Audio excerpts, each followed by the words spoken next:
Basically वो कंडा बन गया, राइट। उसमें जो बैक्टीरियल एक्टिविटी है वो पूरी डैमेज हो गई।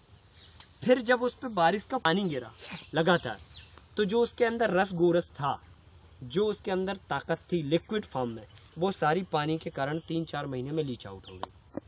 अब वो क्या बची? छाछ, जिसमें भूसा है, कचड़ा है, पनी है, अधपचा गोबर है, पचा है, कच्चा है, सब कुछ है। मतलब दुनिया भर की जितनी दरिद्रता हो सकती थी उस घूरे में है। फिर वही हम लोग जो है ना, 2 ट्रॉली अगर हमने खेत में डाल लिया तो बड़े सीना तान के हम कहते हैं कि 2 ट्रॉली हमने गोबर की खाद डाली है इस बार। तो यही हम गलती करते हैं। तो पहले नंबर तो हमें गोबर की कीमत समझना है। अब वो कीमत हम तब समझेंगे जब हम जानवरों की कीमत समझेंगे, है ना। और जानवरों की कीमत समझने के लिए एक अलग विधि है, लेकिन पहले हम गोबर की कीमत समझें। गोबर की कीमत को समझने के लिए सबसे पहले आप कैसे समझेंगे? ये प्लास्टिक का एक बैग लीजिए, पीवीसी का, बने बनाए मिलते हैं, राइट। और कहलाते हैं ये PVC HDP bag, vermi compost bag बोलते हैं। अब हम इनसे हमें केवल वर्मी कंपोस्ट बनाना हमारा पर्पस नहीं है, हमारा पर्पस है गोबर का सही उपयोग करना। वर्मी कंपोस्ट बनाने के लिए तो वैज्ञानिकों ने बहुत सारी विधियां बता रखी है, राइट। अब हमें क्या करना है? जो भी रोज का गोबर निकल रहा है वो डायरेक्टली इसमें डंप करना, राइट। जब डायरेक्टली आप इसमें डंप करोगे तो क्या होगा कि हमने ऊपर शेड बना रखा है तो धूप इस पे लगेगी नहीं, और अगर जितना भी हम इसमें पानी देंगे या इसका जो लिक्विड निकलेगा तो नीचे भी प्लास्टिक है तो वो लिक्विड भी कहीं नहीं जाएगा। तो पहले नंबर तो हमें उसका यूज करना सीखना है। तो हमने गोबर डायरेक्टली इसमें डाला। अब हम इसमें क्या गोबर डाला है या गोबर और गोमूत्र दोनों है? नहीं, जो गौमूत्र के साथ गोबर मिक्स होता है या गोबर के साथ जो गौमूत्र मिक्स होता है वही रहता, अलग से गौमूत्र नहीं डालते, ऐसा है। जैसे अगर गोबर के साथ गौमूत्र मिक्स हो गया तो डाल सकते, कोई बुराई नहीं, लेकिन अलग से गौमूत्र नहीं डालते। अब हम इसमें क्या करते हैं इसी में थोड़ा सा रॉक फास्फेट ऐड कर देते हैं गोबर के साथ। अब पूरी विधि आप समझना आखिरी तक, फिर मैं आपको परिणाम बताऊं।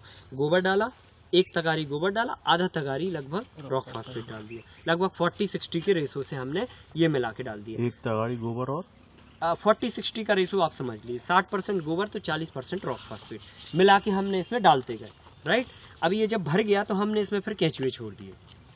केंचुए जब हमने छोड़े तो केंचुए ने क्या किया? रॉक फास्फेट को और गोबर को खाया और निकाला। कितने दिन बाद डालना पड़ेगा? केंचुए तुरंत छोड़ सकते हो अगर गोबर गर्म नहीं है तो। हाँ। अगर गोबर गर्म है तो हल्का सा पहले पानी डाल लो इस पे ऊपर, हाँ। फिर केंचुए छोड़ो, है ना।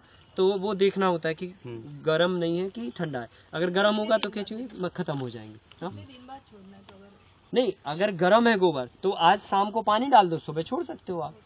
गोबर की गर्मी तो निकालना है ना। अच्छा, कुछ जगह बताया गया कि 15 से 20 दिन बाद आप उसमें केंचुए को, ऐसा नहीं, अध्ययन नहीं है ना लोगों का, एक्सपीरियंस नहीं है, इसलिए लोग कहते हैं कि यार वो 15 दिन में ठंडा होता है इसलिए 15 दिन बाद छोड़। ऐसा कुछ नहीं है, आप पानी डालोगे ठंडा तुरंत हो जाएगा तो खा सकता है केंचुआ। जो आपका ये है, आपका क्या कहना साइज, नहीं ये शीट जो है, ये कितने की पड़ जाती है? ये 2500 रुपए की हम लोग प्रोवाइड कराते हैं अपनी संस्था के थ्रू। एक सीट ये मार्केट में लगभग 4400 से लेके 5600 रुपए तक की इसकी प्राइस है। जो 2500 की है सर, वो कितनी बाई कितनी है? ये 12 बाई 4 बाई 2 फीट हाइट की है। इसमें 10 कुंटल गोबर बनता है और 7 कुंटल खाद 3 महीने में बन जाती है, राइट।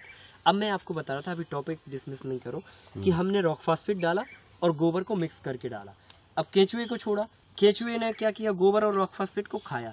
तो बेसिकली होता क्या है कि केंचुए की बॉडी से 22 प्रकार के एंजाइम और 5 प्रकार की एसिड उसकी बॉडी से अपने आप निकलती है। ये नेचर ने उसको सिस्टम दिया। अब आप सोच के देखिए कि मतलब नेचर की भी क्या व्यवस्था है, क्या अरेंजमेंट है। उसको पता था कि इस पत्ती में 16 प्रकार के न्यूट्रिएंट्स चाहिए, 22 प्रकार के एंजाइम चाहिए, 5 प्रकार की एसिड चाहिए, तो वो कहाँ से आएंगे? उनको नहीं पता था कि हम लोग इनकी फैक्ट्रियां लगाएंगे और इनको बनाएंगे और फिर हम बेचेंगे, फिर आप स्प्रे करोगे तब इनको मिलेंगे। ऐसा तो ईश्वर ने सोचा नहीं था। तो उसने तो व्यवस्था ऑलरेडी की थी। तो उसने केंचुए में वो ऐसी सिस्टम डाल दिया कि जब वो रेंगेगा, तो आपने देखा होगा जब केंचुआ रेंगता है ना तो वो अपनी बॉडी से एक श्लेष्मा पदार्थ छोड़ता है ना। उसी में 22 प्रकार के एंजाइम और 5 प्रकार की एसिड होती है, जिसमें जिब्रालिक, फॉलिक, अमाइनो एसिड्स होती हैं।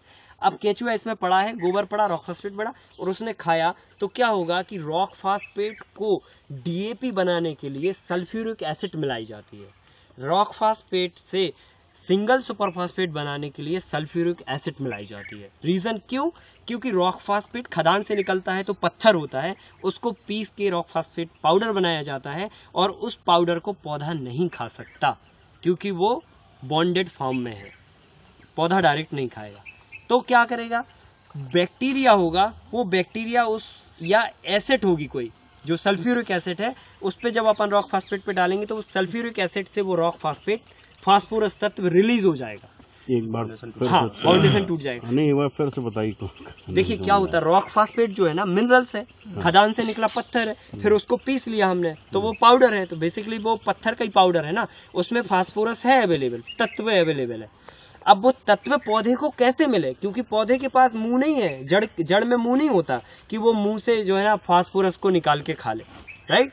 उसमें क्या होता है, एक बैक्टीरिया होता है, वो बैक्टीरिया उस पत्थर में से उस तत्व को निकालता है, रिलीज करता है। अब इसके पहले भी जब बैक्टीरिया तभी उस पत्थर में से निकाल पाएगा जब वो उस पत्थर के बॉन्ड को आप तोड़ देंगे, और वो पत्थर के बॉन्ड को कौन तोड़ता है? वो एसिड तोड़ती है, एसिड तोड़ती है, सल्फ्यूरिक एसिड तोड़ती है। तो सल्फ्यूरिक एसिड जब हम उसमें मिलाते हैं तो वो क्या केमिकल है? एसिड केमिकल है।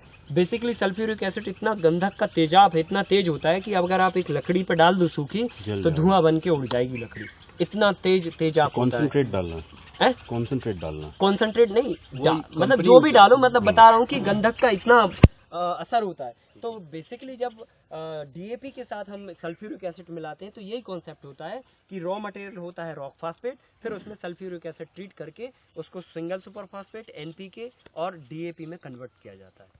अब हमने क्या किया, हमने भी रॉक फास्फेट लिया, लेकिन हमें पता है कि केंचुआ जब रेंग रहा है वो 22 प्रकार के एंजाइम और 5 प्रकार की एसिड छोड़ रहा है, तो उस एसिड से हम उस रॉक फास्फेट के बॉन्ड को तोड़ते हैं नेचुरली प्रोसेस से, करेक्ट। तो हमने इसमें रॉक फास्फेट डाला, केंचुआ डाला, और हल्की सी अगर गौमूत्र भी डाल देंगे तो गौमूत्र में भी 22 प्रकार की एसिड होती है। तो ये सारी एसिड रॉक फास्फेट में से फास्फोरस तत्व को रिलीज करने में सहायता करेंगे।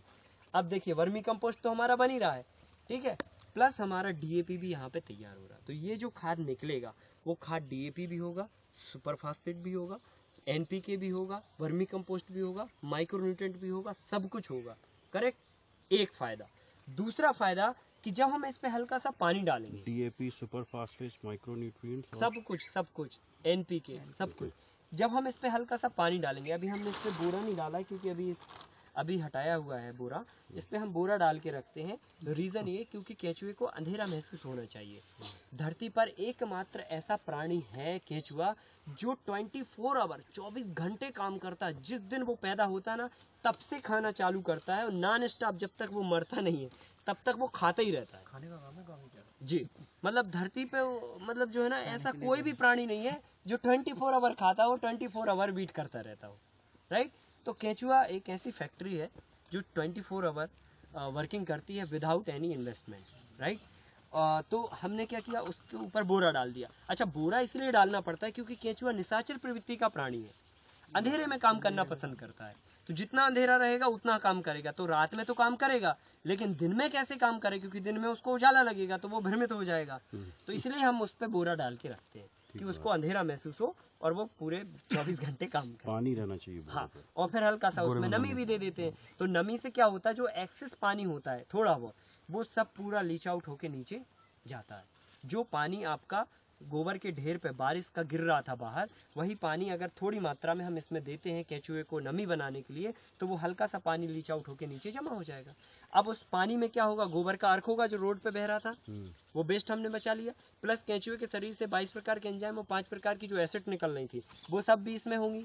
तो हमने क्या किया, वहां पे आप देखोगे साइड में हमने नीचे उसमें जाली लगा रखी, अंदर लगी है जाली और उसका पाइप बाहर निकला हुआ है, बाहर साइड निकला हुआ है पाइप। नहीं, उधर लगी हुई है, नहीं, उधर साइड में लगी है पाइप बाहर निकला होगा और उस पाइप के माध्यम से वो अर्क हम निकालते हैं, ठीक है ना। इसका हल्का सा स्लोप दिया हुआ है, उधर से इसका ऐसा स्लोप दिया है, ये पाइप लगा हुआ है। तो इसका जो है ना वहाँ अंदर जाली लगी हुई है और पाइप लगा है, और एक पाइप दूसरे पाइप से कनेक्टेड है और एक बेड दूसरे बेड से कनेक्टेड है, और यहाँ पर 42 बैग लगे हैं, वो सारे एक दूसरे से कनेक्टेड है। तो सारे बैगों का अर्क एक जगह वहां पर हमने 550 लीटर की टंकी लगा रखी है, उसमें सारा अर्क इकट्ठा होता है।